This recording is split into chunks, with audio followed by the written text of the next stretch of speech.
aho ntitwaba twishuka ko twebwe tukiri bazima nyamara twaramaze kuva mu buzima, aho twaba dusobanukiwe kuba umuntu icyo ari cyo mu gihe tugishakisha ubutunzi kugeza ubwo twemera tugatanga ubuzima bwacu kugira ngo tugere ku butunzi twifuza.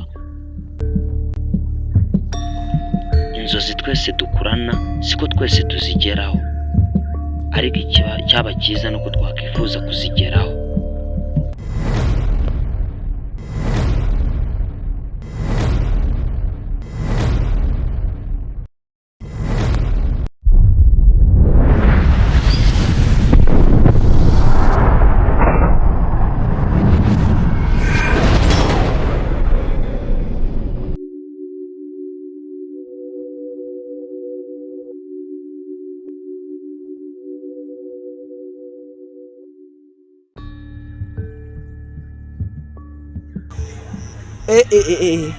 Sha uyu munsi noneho nabyambariye ndagaswi nabaho umaze noneho mfite n'ingeso yo kuberwa ndagaswi, ariko sha uyu munsi none byana byo mu karere ka Gicumbi byose ndibuze kubijyana na kimwe kiri buze gusigara, ahubwo se ikibazo gisigaye ni kimwe, ndibuze guhura na boss kandi ashobora kuza kunyura muri zira nzira ndibuze gucamo, ubu koko yaza kumbona nambaye cyangwe cye, ariko buretse nze nkwereka, ariko nta yindi gahunda n'ubu nigiye kugenda nitsimbatsimba ku buryo aho turi buze guhura hose ntago ari buze kumbona, ndibuze gukoreshwa nshoboye nitsimba, ariko uyu munsi ndarya ibyana we hewa gakote ke noneho hari ukuntu aba yagateye parufe sha kabisa.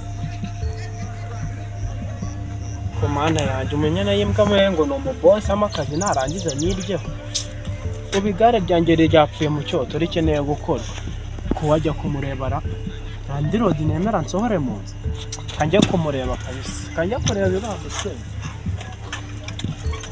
igare ryanjye ryanapfuye sha anda yanjye yapfuye.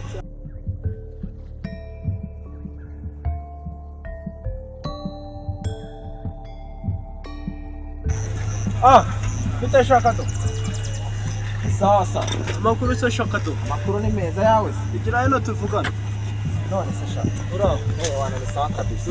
Kigese ukorera wa mukire Jovanisira cyane uramusenze sari yuko twakoranye akazi akanyambo none se mani ibyo ngibyo birandeba, uyu mwari kugenda mukavugana akaguha amafaranga yawe ubundi bintu niwe narindimo ndashaka boss wawe nagwama nimero ze mani nta nimero ziwe mfite mani kuziguha ntago ari ngombwa. iyi myenda simbona ari yese buri wagujyanaga kandi ase mani iyo ndebye kaburetse maze nkubaze mani mujye mureka no gusuzugura umuntu, iyo ndebye ubona nta bushobozi mfite bwo kugura imyenda mani, nuko niwe najyaga mbona yambaye no myenda sha tuza mwana agabanya ivugo katurebe neza sha bro manzi urebe mani imyenda cyangwa n'icyanjye mani fo cyo kora wambaye nk'abajene sha ariko boss wawe mani ibi nabo yaranguze ariko rero mani ibyo ngibyo nukabimbwira kubera ko ngiye boss simba nzi business se bros ubwo nyose ubwo bigenda aya sha mani ibyo ngibyo byihora ahubwo mani ugutuma ngiye ndi kugotwa kandi ngiye kujya kwirebera icyana cyane mani nari bibukigera hari kumubwire mani niduhura ngo igihe uzahura nura muntu wahaye akazi izo ni izanyu mani umva sigerayo mani nanjye kanigire kwirira ibyana sawa musore wanjye sawa musirikare sawa.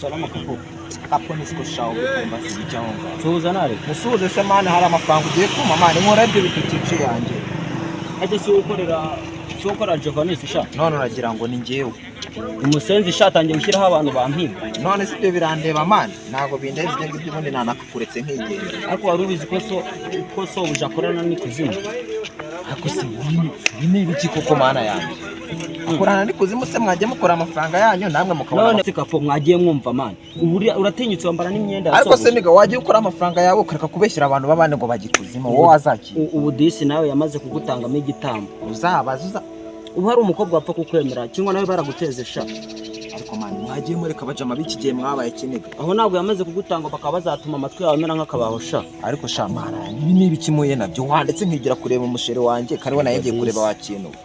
Kandi ibi bintu bizagukoraho sha. Muzajya mwicuza.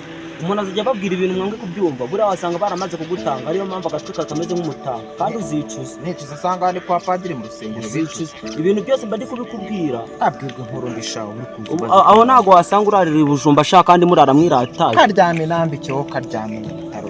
Kandi bizagukora akorwe mu nda n'isoga ariko sha. Kankureka abana bafite amagambo menshi niyo mpamvu bituma baguma bareshya n'urusu. Kankureka. Ariko abantu barajya banga gukora ne barangiza baza bajamura amagambo yabo mabi ne barangiza bavuga ngo umuntu agikuzimu. Ariko we ibi bintu biracanganye ibintu bitavuzwa n'umuntu n'umwe kuko no gushyira amatanzi kuko sinanye nanjye kubyize kuko se agera ubusara harimo ikonirere ku buryo yaba harenze nyamara ibi bintu biri seriye.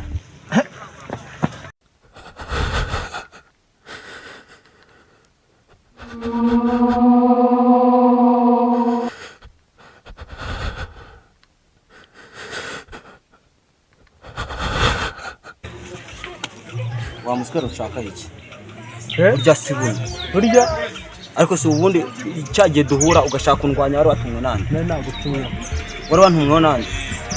Boss Giovanni. Ufite ubwenge bwose cyangwa ari boss nde? Giovannis. Niwe wagutumye ngo uzurwane nanjye? Bimumarira iki? Mu byukuri mu bitekerezo byanjye ntabwo icyo kintu cyabasha kuzamo.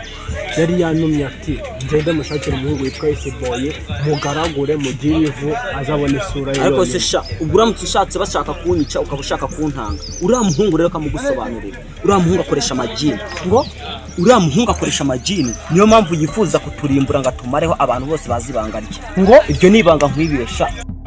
Boss wacu Giovannis mu kagari mu murenge mu karere ni uri muravuga.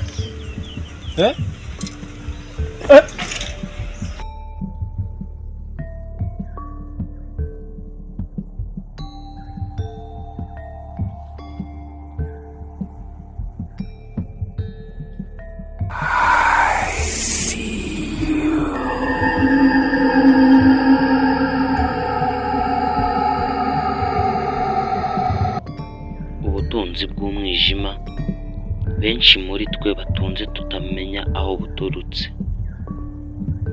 Amafaranga ndetse n'iyindi mitungo itimukanwa babigeraho mu nzira zizimije.